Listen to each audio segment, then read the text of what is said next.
For the next exercise, we will be using primary colours only, 2 reds, 2 yellows and 2 blues, a warm and a cold of each colour.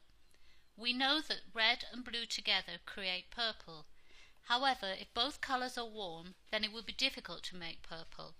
The same applies to the other primary colours we will be using. As beginners, I recommend that you do not mix colours on a palette before painting, as this can be confusing for you and your colours will begin to look muddy as you make your inevitable corrections. The object of this exercise is to experience how to create colours by laying one transparent colour on top of another to create a third colour. Therefore, the first colour you apply will not be the one you necessarily end up with. The quality of the colour produced will depend on the amount of water used. Add the colour to the water, you will be surprised how little paint you will need.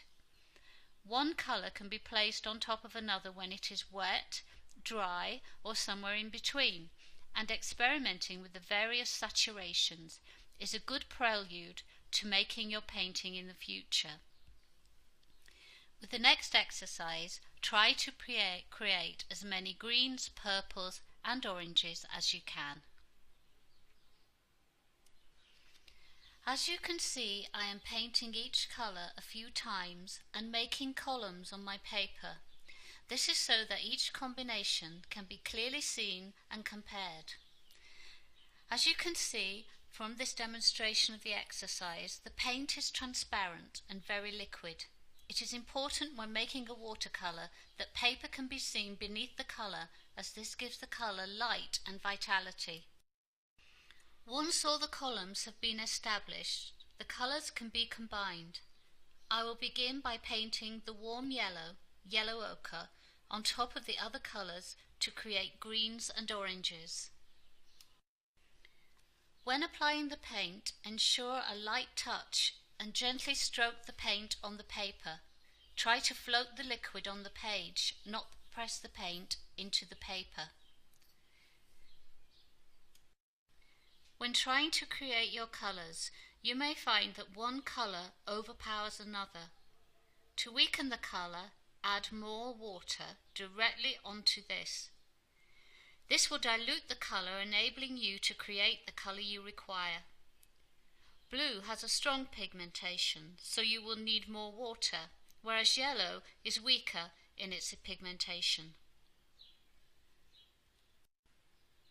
You may find that you need to do this exercise a few times, as you are not only practicing making colour, you are also learning to control the brush and water, and by the time you are finished, you will feel much more confident and ready to begin making a painting in future lessons.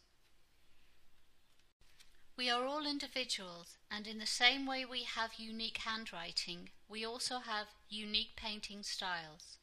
Here are a few examples of these exercises which were done by various students of mine at different times. This lesson gives you the opportunity to become familiar with colour and to understand the combinations that can be achieved. It is a very necessary step in any artist's development to become aware of colour, and this will be of invaluable help to you as this course progresses.